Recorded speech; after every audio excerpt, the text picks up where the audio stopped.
है ल तिहार ल यसो गरी चाहिँ छोरीले टिका लाउने यी दुईटा भाइहरू भयो है।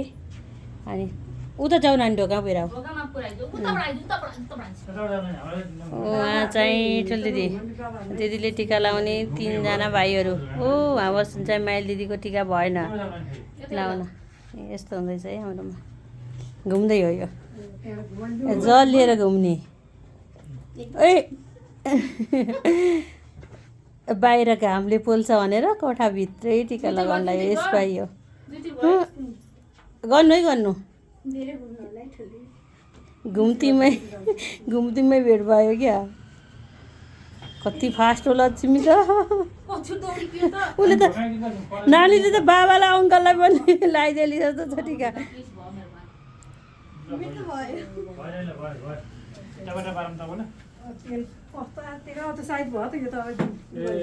पूजा गरेपछि त साइड हो नि त। पूजा गरि ए टिका लाउने जेठो माइलो टोपी लाएर त फेरि मिजाएर छ फेरि ट्याक्स लाउन हाल्नु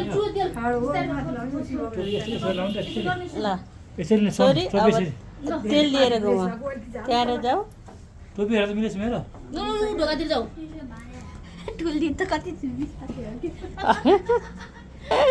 दकुर छ बिस्तारै ठेलामठेल गर्नु पर्दैन। कोही पुग्न छैन त्यस्तो त। कति हतार हो के कचरी गरे गर गर्नु तीनचोटि पुग्नै पर्छ। एकचोटि तेल पानी एकचोटि गरे हुन्थ्यो हो। दिदी बहिनी भएकोचोटि हुन्थ्यो क्या। नानी ढोका पुग्नु पर्दैन कि नानी त्यही घुम मात्रै पर्छ के। ए ढोका घर तेलको धारा लाएर आउने हो। दुबो पनि नानी यसरी उचालेर ल्याइछ पानी बाबु जानी नानी चार्ज भयो कि नानी तिम्रो त ल स्यासे गरेर त ल अब ओखर कानमा बजाऊ। बज्नु भयो बज्नु छ यही ओखर हो क्या। चिटियो बजे बजेन बजेन कान कम्पनीमा सुन्न के मैले बजे बाबु सुन्यौ कि सुनिनौ हेर्नुहुन्न यही फुटाला अहिले त साइड स्ट्रङको थियो हैन।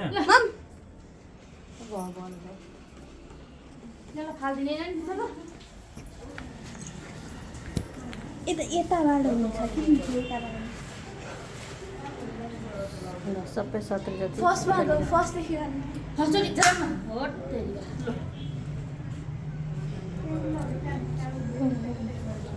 ऊ त्यहाँ केराको